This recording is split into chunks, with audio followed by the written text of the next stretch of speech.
Eh bien, je suis Benoît Rittaud, je suis président de l'association des climato-réalistes qui est en France et je m'intéresse aux questions climatiques et plus généralement écologiques. Les climato-réalistes considèrent qu'il n'y a pas de crise climatique, qu'il y a des évolutions du climat, la Terre se réchauffe un peu, il n'y a rien de dramatique à tout ça et nous n'avons pas à nous sentir coupables de détruire la planète. Nous devons faire attention à l'environnement bien entendu, mais de façon raisonnable, rationnelle, en acceptant le fait qu'il faudra de toute façon s'adapter aux évolutions du climat et que c'est tout à fait faisable, nous sommes tout à fait armés pour le faire. On se préoccupe d'environnement et c'est normal, mais il faut avoir conscience que c'est un problème de riches. En Suisse, on peut se préoccuper d'environnement parce qu'on a tous un toit sur la tête, ou en France, on a tous un toit sur la tête, on a tous à manger, on peut se soigner, bon, plus ou moins de difficultés selon qui on est, mais d'une façon générale, nous sommes des pays développés, et donc effectivement, nous avons les moyens de demander en plus qu'on préserve des beaux espaces naturels, et c'est très bien, hein, il faut le faire. Mais il faut penser que c'est un problème de riches. Et quand on se focalise sur l'environnement, qu'on essaie de forcer le monde entier à suivre notre exemple, eh bien on empêche le développement de beaucoup de pays. Et on ne pourra pas développer l'Afrique avec des éoliennes, ça n'est pas vrai. Donc on fait du mal, en fait. En voulant faire du bien, on fait du mal. Et on fait aussi du mal à l'environnement, puisque précisément, c'est une fois qu'un pays est développé qu'il peut se préoccuper comme il faut d'environnement. Il ne s'agit pas de dire qu'on peut polluer, qu'on peut faire n'importe quoi. Il faut juste mettre ce problème à sa juste mesure. Nous avons des moyens pour ne pas polluer, faire attention, mais nous ne vivons pas une crise existentielle, pas du tout. Et il s'agit juste de revenir à la raison sur ces questions-là, pas plus. Comme de toute façon, on n'est pas dans une démarche de réflexion rationnelle, mais dans une démarche mythologique ou idéologique selon les personnes, forcément, les solutions qu'on propose seront forcément au mieux naïves, mais en général nuisibles. Si on fait n'importe quoi, on peut toujours espérer qu'une fois ça va avoir un impact positif, mais en général ça aura un impact négatif. Donc effectivement, j'ai mentionné les éoliennes qui sont en fait polluantes et qui produisent très peu d'énergie. On a aussi la technologie solaire qui est très polluante aussi, qui marche pas très bien, avec de grosses déperditions, une énergie intermittente, donc ça affaiblit, ça renchérit le coût de l'énergie, ça pollue parce qu'un panneau solaire, il faut le produire, donc ça force à utiliser beaucoup de ressources minières, donc là ce sont des mines, donc on parle aussi des batteries qui sont faites au lithium. Bon, ce sont des matières premières qu'il faut extraire, ça peut être très polluant une fois que c'est mis en place. Qu'est-ce qu'on en fait? Qu'est-ce qui est prévu pour les éoliennes? Une fois, on peut les faire tomber, on peut les enlever, effectivement, le grand poteau qui le soutient, on l'enlèvera. Les centaines de tonnes de béton qui ont été mises sous le sol pour le faire, elles ne partiront pas comme ça, elles resteront, même après les éoliennes. Même chose, les voitures électriques, on pense que c'est une solution, mais passer à la voiture électrique, ça veut dire acheter une nouvelle voiture. Plutôt que de laisser les anciennes voitures être utilisées, on va remplacer par de nouvelles voitures. Il a fallu les construire, elles ont aussi pollué à leur manière. Donc tout ça, on voit beaucoup de bonnes intentions.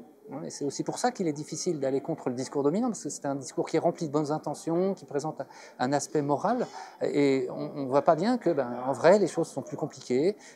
Fabriquer des voitures électriques, ça pollue.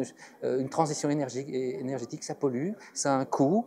Ça coûte aux gens. Le prix de l'électricité qui augmente aujourd'hui et du prix de l'énergie en général, eh bien, ça augmente beaucoup la précarité énergétique, et les gens, ça compte aussi. L'environnement, c'est bien, mais les gens, ça compte aussi. Et c'est tout ça dont il faut tenir compte. Ce qu'on présente comme le consensus autour du climat, c'est quelque chose qui reflète pas vraiment ce qui se passe. Ce qui se passe en vrai, c'est qu'on a quelque chose qui relève de ce qu'un philosophe des sciences a appelé un cartel de recherche. C'est-à-dire un noyau de scientifiques très convaincus, très spécialistes, et qui ont conscience de l'impact social de leur recherche. Une recherche sur le climat, si vous démontrez demain qu'il y aura 3 fois plus d'ouragans qu'aujourd'hui, évidemment ça aura un impact social très fort. Et il y a peu de gens Il y a peu de scientifiques, même dans les centres de recherche, il y a peu de scientifiques qui sont capables de comprendre des choses aussi spécialisées que le climat, que la façon dont les cernes des arbres peuvent nous renseigner sur la température d'il y a un millénaire. Donc c'est un petit groupe de gens avec une grande influence. Ça peut créer, et en l'occurrence ça a créé un cartel de recherche, c'est-à-dire que vous avez tout un tas de gens autour qui par défaut vont écouter ce que ces gens-là disent, vont apporter leur soutien institutionnel, leur position scientifique à ça sans véritablement avoir eux-mêmes regardé. Il y a une posture morale qui fait qu'il est très difficile d'aller contre. C'est-à-dire que si vous êtes contre sauver la planète, c'est difficile à dire. Alors évidemment, c'est pas ça qui est en jeu, mais dans le bruit médiatique, dans le tourbillon médiatique, c'est très difficile d'aller au-delà de ça, de dire on n'est pas. Bien sûr, il faut faire attention à l'environnement. Bien sûr, il ne faut pas tout polluer, mais il ne faut pas raconter n'importe quoi non plus. Il ne faut pas faire peur aux gens inutilement, alors que la situation n'est pas du tout tranchée. Ça, c'est difficile de faire face à ça aujourd'hui à cause de ce cartel de recherche, c'est-à-dire qui parvient maintenant à dire qui a droit à la parole, qui n'y a pas droit, qui peut avoir des financements, qui ne peut pas. Et donc, quand on regarde plus en détail ce que pensent les scientifiques des différents milieux, on se rend compte que ce n'est pas si tranché en réalité, qu'il y a beaucoup de scientifiques qui ne sont pas d'accord, il y en a beaucoup aussi qui tout simplement préfèrent ne rien dire parce que c'est pas facile de risquer sa carrière, et puis aussi la carrière des chercheurs qui travaillent avec soi. On n'est pas tout seul quand on est en recherche, on a des thésards, on a des gens qui veulent faire carrière, et ça peut être compliqué pour eux de prendre position. Donc c'est tout un ensemble, c'est tout un environnement qui peut expliquer cette apparence de consensus parmi les scientifiques. Le terme de cartel de recherche, le terme de cartel, c'est un terme technique, il y a pas de, c'est pas Pablo Escobar, hein, ça marche pas comme ça, c'est juste une dénomination technique pour décrire ce qui se passe. D'une façon générale, les scientifiques sont ni plus ni moins honnêtes que les autres, que n'importe qui dans la population, et donc d'une façon générale, on peut imaginer qu'ils sont le plus souvent honnêtes, hein. Et donc ça n'est pas vraiment voir ça comme une sorte de complot qui se serait fait dans une cave, je pense que ce n'est pas une bonne approche. C'est juste un mouvement des scientifiques qui en fait accompagne un mouvement beaucoup plus profond, civilisationnel, qui fait que nous avons peur. La société, d'une façon générale, a peur, une peur globale, qui remonte au moins à la guerre froide et à la peur de la guerre atomique, où on allait faire exploser la Terre. On a appris à avoir peur de l'idée qu'on pourrait faire exploser la Terre. Et cette peur se décline de différentes façons depuis son apparition dans les années 60, et aujourd'hui elle prend la forme de la peur climatique. Et les scientifiques étant aussi des hommes que les autres, ils peuvent aussi se laisser emporter par cette peur. Il y a d'autres exemples dans l'histoire de scientifiques qui se laissent emporter par l'air du temps. Ça peut durer longtemps et en général, ça se fait aux dépens de la science.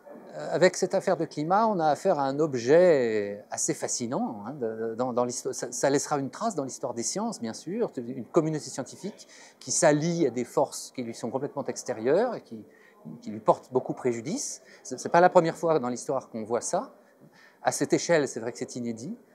C'est comment la science arrive à s'immiscer partout, et un récit très peu soutenu par les données, par les connaissances générales, arrive à s'imposer comme une forme de dogme presque religieux dans tout un tas de sphères complètement extérieures à la science, et comment la science est un peu ballottée par l'idéologie, la morale, l'économie, et tout un tas de choses qui lui sont extérieures. L'environnement, on en parle toujours comme d'un problème, hein, donc il faut toujours trouver des solutions.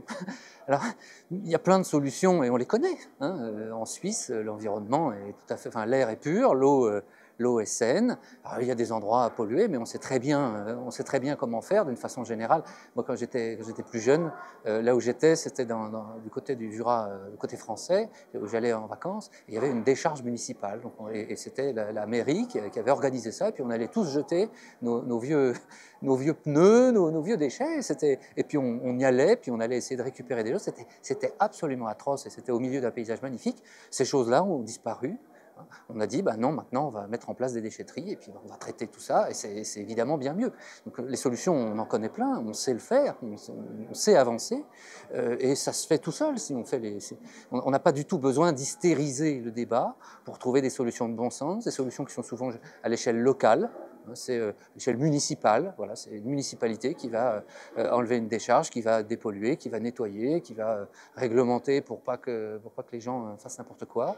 C'est pas très C'est pas très sexy, c'est vrai, c'est moins amusant que la fin du monde qu'on aime bien raconter, mais c'est beaucoup plus raisonnable et là il y a beaucoup de choses à la fois de bon sens, pas forcément très coûteuses et qui peuvent avoir un impact très mesurable.